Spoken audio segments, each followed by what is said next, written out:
ہمیں مثال ملتی ہے علامہ اقبال کی والدہ کے بارے میں. ہم جب کتابیں پڑھتے علامہ اقبال کی زندگی کے بارے میں تو پتہ چلتا ہے کہ علامہ اقبال کے والد ایک ایسا پیشہ کرتے تھے جو ربا سے جڑا تھا، جو سود سے جڑا تھا، اور علامہ اقبال کی والدہ اسے بالکل پسند نہیں کرتی تھی. تو جب علامہ اقبال پیدا ہوئے، علامہ اقبال کی والدہ نے اپنے چھاتی کا دودھ، اپنا دودھ اپنے بیٹے کو نہیں پلایا. وہ چاہتی تھی کہ میرے بیٹے کے جسم میں ایک بوند بھی حرام کمائی نہیں جائے. تو علامہ اقبال کی والدہ نے کیا کیا؟ اپنے زیورات بیچے جو خود کے تھے، الحمدللہ حلال کمائی کے تھے. زیورات کو بیچ کے ایک بکری خریدی اور اس بکری کے دودھ سے پرورش کی علامہ اقبال کی. اور اللہ نے پھر ان کے شوہر کو ہدایت دی اور وہ بھی سیدھے راستے پہ آ گئے. اور پھر اللہ نے ایسا شخص، علامہ اقبال جیسا شخص بنایا. ایسی کئی مثال ہے. اور ایک مثال ہے والدہ کی، شیخ عبد القادر جیلانی کی رحمۃ اللہ علیہ. شیخ عبد القادر جیلانی رحمۃ اللہ علیہ الحمدللہ توحید پہ تھے، اور انہوں نے اس شہر ہندوستان میں اسلام کا دین پھیلایا. ان کا بڑا ہاتھ ہے اور وہ توحید پہ تھے. اسلام کا صحیح پیغام گھروں تک پہنچایا. اور ان کی والدہ نے شیخ عبد القادر جیلانی رحمۃ اللہ علیہ کو سکھایا تھا کہ بیٹا تو ہمیشہ سچ بولنا، کبھی جھوٹ مت بولنا، چاہے تیرا نقصان ہو چاہے تیری جان جائے. ایک وقت جب شیخ عبد القادر جیلانی رحمۃ اللہ علیہ جب ایک سفر کر رہے تھے تو ان کی والدہ نے کچھ اشرفیاں ان کے کپڑے میں سی دی تاکہ وہ گم نہ جائے، تاکہ کوئی انہیں چوری نہ کرے. جب وہ سفر پہ نکلتے ہیں تو ایک ڈاکوؤں کا گروہ انہیں پکڑ لیتا ہے، اور جب جانچ پڑتال کرنے کے بعد کچھ پیسہ نہیں ملتا ہے. تو وہ ڈاکو کہتے ہیں شیخ عبد القادر جیلانی رحمۃ اللہ علیہ سے کہ تیرے پاس کچھ پیسے نہیں؟ انہوں نے کہا ہاں ہے، میری ماں نے میرے کپڑوں میں سی لی ہے، اور وہ جگہ دکھاتے ہیں. وہ ڈاکوؤں نے کہا کہ اگر یہ بچہ ہمیں نہیں بتاتا تو ہمیں کبھی یہ اشرفیاں نہیں ملتی. وہ اتنے خوش ہوئے اس بچے کے ایمانداری سے اور پوچھا کہ تم نے ہمیں سچ کیوں کہا؟ تو اس نے کہا کہ میری ماں نے مجھے سکھایا ہے کہ کبھی جھوٹ نہیں بولنا، چاہے میری جان جائے. وہ ڈاکو اتنے خوش ہوئے کہ انہوں نے ڈاکہ ڈالنا چھوڑ دیا. ایسے کئی مثال ملتی ہیں. جب تاریخ پڑھتے ہمیں مثال ملتی ہے تاریخ پڑھنے کے بعد. امام شافعی رحمۃ اللہ علیہ کی والدہ وہ یمنی تھی، اور ان کے والد قریش تھے، اور بچپن میں ہی ان کے والد کا انتقال ہو جاتا ہے. تو ان کی والدہ جدوجہد کرتی ہے اور امام شافعی رحمۃ اللہ علیہ کی پرورش کرتی ہے.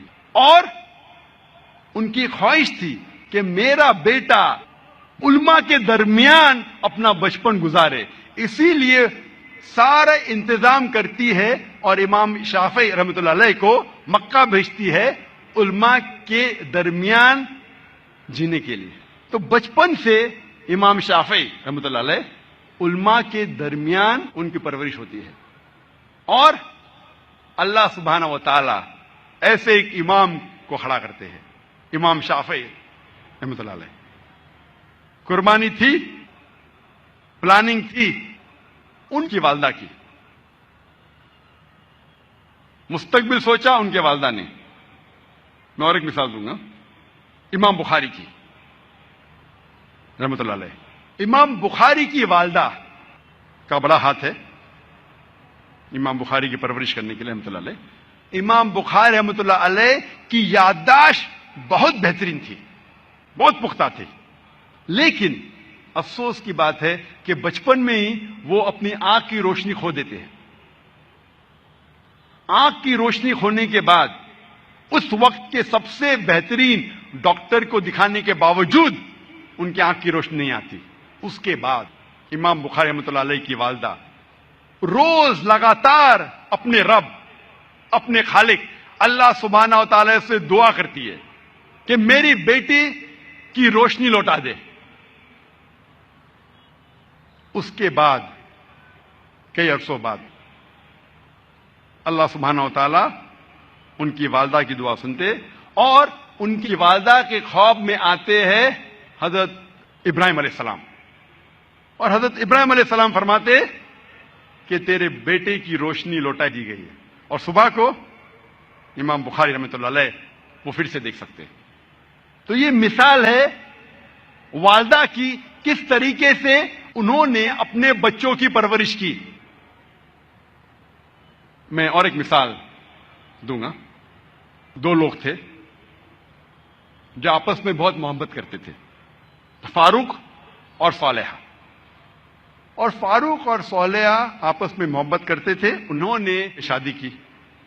شادی کے 3 مہینے بعد جہاد کا اعلان ہوتا ہے اور فاروق جاتے ہیں جہاد پر۔ جہاد کے جانے سے پہلے وہ اپنی اہلیہ، اپنی بیوی صالحہ کو 30,000 دینار دیتے ہیں۔ 30,000 دینار ایک یوکے کے آدمی نے کیلکولیٹ کیا اور کہا کہ وہ ہوتے 2 ملین پاؤنڈ۔ 2 ملین پاؤنڈ کو میں تبدیل کروں گا روپیے میں، ہو جاتا ہے 15 کروڑ روپیے۔ وہ دیتے ہیں 30,000 دینار، 2 ملین پاؤنڈ، 15 کروڑ روپیے اپنے اہلیہ کو، اور کہتے ہیں کہ اسے محفوظ رکھو، اسے خرچ مت کرو، میں جہاد کے لیے جا رہا ہوں۔ اور پھر وہ جہاد کے لیے جاتے ہیں اور کہتے ہیں کہ انشاءاللہ میں 3 مہینے میں واپس لوٹوں گا۔ ان کے جانے کے چند مہینے بعد ان کی اہلیہ صالحہ کو ایک بیٹا پیدا ہوتا ہے۔ 1 سال گزرنے کے بعد ان کے شوہر واپس نہیں آتے، 2 سال گزرنے کے بعد واپس نہیں آتے، 2.5 سال بعد ایک شخص آ کے کہتا ہے صالحہ سے کہ میں نے تمہارے شوہر فاروق کو دیکھا کہ وہ گر گئے اور وہ گھائل ہو گئے۔ پھر چند سال گزرتے ہیں، پھر بھی فاروق واپس نہیں آتے۔ تو اس کی اہلیہ سمجھتی ہے کہ میرے شوہر کا انتقال ہو گیا۔ لیکن 30 سال بعد فاروق واپس مدینہ لوٹتے ہیں اور ان کی خواہش تھی کہ میں میری اہلیہ سے ملوں، لیکن وہ بہت پرہیزگار تھے۔ مدینہ میں آنے کے ساتھ سب سے پہلے جاتے مسجد میں نماز پڑھنے کے لیے۔ نماز پڑھنے کے بعد وہ دیکھتے ہیں کہ کئی علماء آپس میں علم کے بارے میں گفتگو کر رہے ہیں، اور ان میں سے ایک نوجوان، تقریباً 30 سال کا نوجوان جس کا نام تھا شیخ عبد الرحمان، وہ سب سے بہترین عالم تھا، وہ اس سے کافی متاثر ہوتے۔ پھر وہ جاتے ہیں اپنے گھر کی طرف۔ جب گھر میں داخل ہوتے ہیں تو اپنی بیوی صالحہ سے ملتے ہیں، وہ دونوں خوشی کے مارے رو پڑتے ہیں۔ اس کے بعد فاروق پوچھتا ہے کہ میرے 30,000 دینار تو محفوظ ہے نا، آپ نے اسے خرچ نہیں کیے؟ تو اس کی اہلیہ پوچھتی ہے آپ گھر آنے کے پہلے مسجد گئے تھے؟ ہاں بالکل صحیح، میں مسجد گیا تھا۔ وہاں آپ نے علماء کو دیکھا؟ ہاں میں دیکھا۔ کیسے؟ بہت اچھے۔ خوشی کی بات ہے کہ اس شہر میں ایسے علماء ہیں۔ تو اس کی اہلیہ اس سے پوچھتی ہے سب سے بہترین عالم آپ کو کون لگے؟ تو فاروق کہتے سب سے بہترین عالم تھے شیخ عبد الرحمان۔ تو اس کی اہلیہ پوچھتی ہے کہ اگر اللہ آپ کو شیخ عبد الرحمان جیسا علم دے تو آپ کتنا خرچہ کر سکتے اس علم کے لیے؟ تو فاروق کہتا ہے یہ سارے 30,000 دینار میں خرچ کر سکتا ہوں ایسا علم حاصل کرنے کے لیے۔ پھر اس کی بیوی پوچھتی ہے کہ اگر آپ کا بیٹا ہو، اسے ایسا عالم بنانے کے لیے آپ کتنا خرچ کریں گے؟ تو فاروق کہتے میں 30,000 دینار سے زیادہ خرچہ کر سکتا ہوں، 15 کروڑ روپے سے زیادہ خرچہ کر سکتا ہوں اپنے بیٹے کو شیخ عبد الرحمان بنانے کے لیے۔ تو اس کی اہلیہ کہتی ہے آپ کے جانے کے بعد مجھے ایک بیٹا پیدا ہوا اور یہ شیخ عبد الرحمان آپ کا بیٹا ہے، اور آپ کے 30,000 دینار میں نے خرچ کیے اس کو عالم بنانے کے لیے۔